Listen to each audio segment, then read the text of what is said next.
Hello investors, welcome to the mutual fund talk. आज हम review करेंगे एक एनएफओ और फंड का नाम है कोटक मल्टीकैप फंड। अभी जिस तरह मार्केट चल रहा है उसके अकॉर्डिंग इस एनएफओ की लॉन्च की टाइमिंग बेस्ट है, बिकॉज कभी लार्ज कैप में अच्छी रैली दिखती है तो कभी स्मॉल कैप में। सो इस according multicap investment best strategy है अपने इन्वेस्टमेंट को डाइवर्सिफाई करने के लिए। चलिए सबसे पहले प्रोडक्ट की बात करते हैं। जैसा हम जान चुके हैं ये एक मल्टी कैप कैटेगरी का फंड है, यानी एनी टाइम हर मार्केट कैप में जैसे स्मॉल, मिड और लार्ज कैप में इंडिविजुअल एलोकेशन 25% होना ही चाहिए। ये फंड ओपन एंडेड फंड है। एनएफओ तो 22 सितंबर तक ओपन है, लेकिन उसके बाद भी आप कभी भी एंट्री और कभी भी एग्जिट कर सकते हैं। प्रोडक्ट के बाद अब प्रोसेस पर चलते हैं। इसमें सबसे इंपॉर्टेंट इन्वेस्टमेंट स्ट्रेटेजी और पोर्टफोलियो मैनेजमेंट होता है, क्योंकि इन्हीं फैक्टर से फंड्स में अच्छे रिटर्न्स और कंसिस्टेंसी लाई जाती है। इन्वेस्टमेंट स्ट्रेटेजी पर बात करें तो कोटक की इन्वेस्टमेंट स्ट्रेटेजी बहुत ही डिसिप्लिन और क्वालिटेटिव है, जिसमें कोई दो राय नहीं है, क्योंकि ये अपनी अच्छी रिसर्च से सेक्टर पर भी अच्छी कमांड रखते हैं और स्टॉक सिलेक्शंस भी अच्छे हैं। इनका फोकस अच्छे बिजनेस को एनालाइज करने के साथ मैनेजमेंट पर भी रहता है, और लास्टली ये वैल्यूएशंस को भी बहुत अच्छे से कंसीडर करते हैं। इसके बाद पोर्टफोलियो मैनेजमेंट की बात करें तो इसमें सेक्टर सिलेक्शन और उनके एलोकेशन पर ध्यान ज्यादा रहना चाहिए,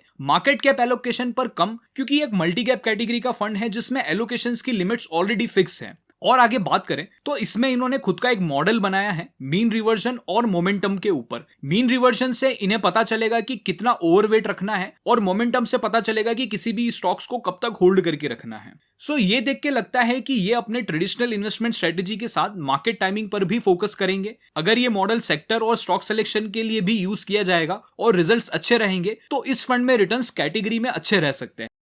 प्रोडक्ट के बाद फंड हाउस और फंड मैनेजर का सबसे इंपॉर्टेंट रोल होता है, इसलिए पेरेंट और पीपल की बात करते हैं। कोटक म्यूचुअल फंड हाउस के बारे में हम ऑलरेडी जान चुके हैं। ये 5th largest mutual fund company है और लंबे समय से इक्विटी और डेट दोनों ही सेक्शन में अच्छे रिटर्न्स दिए हैं। अभी भी मोस्ट ऑफ कैटेगरीज में इनके फंड्स अच्छे परफॉर्मिंग है। पीपल पर बात करें तो इनके पास अच्छे एक्सपीरियंस्ड फंड मैनेजर्स और रिसर्च टीम है। सबसे इंपॉर्टेंट फंड मैनेजमेंट में टीम लंबे समय से है, ज्यादा एट्रिशन भी देखने को नहीं मिला है। इस फंड को मिस्टर हर्ष उपाध्याय संभालेंगे, जिन्हें ऑलमोस्ट 25 इयर्स का एक्सपीरियंस है, और ये फ्लेक्सी कैप कैटेगरी को भी संभालते हैं। इनकी खास बात यह है कि ये नई अपॉर्चुनिटीज को बहुत जल्दी निकाल लेते हैं, जिससे ये अच्छा अल्फा क्रिएट कर पाते हैं। ओवरऑल हमें इस फंड के पेरेंट और पीपल पर अच्छा कॉन्फिडेंस आता है। अब लास्टली बात करेंगे परफॉर्मेंस की। देखिए, फ्लेक्सी कैप के बाद मल्टी कैप फंड्स का क्रेज मार्केट में कम हुआ है, लेकिन अगर निफ्टी 50 25 इंडेक्स की बात करें, जो कि लार्ज, मिड और स्मॉल कैप का एलोकेशन है, तो उसने निफ्टी 500 इंडेक्स को बहुत अच्छे मार्जिन से बीट किया है,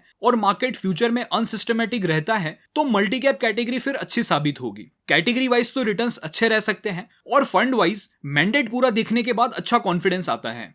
अगर आप फंड बेस्ड इन्वेस्टिंग करते हैं और इस मार्केट में थोड़ा कंफ्यूज्ड है कि किधर इन्वेस्ट करें, तो इस फंड को प्रेफर कर सकते हैं। वेल गाइज, ये था एनएफओ एनालिसिस। अगर इससे रिलेटेड कोई आपके सवाल है तो आप हमें कमेंट करके जरूर पूछ सकते हैं। धन्यवाद।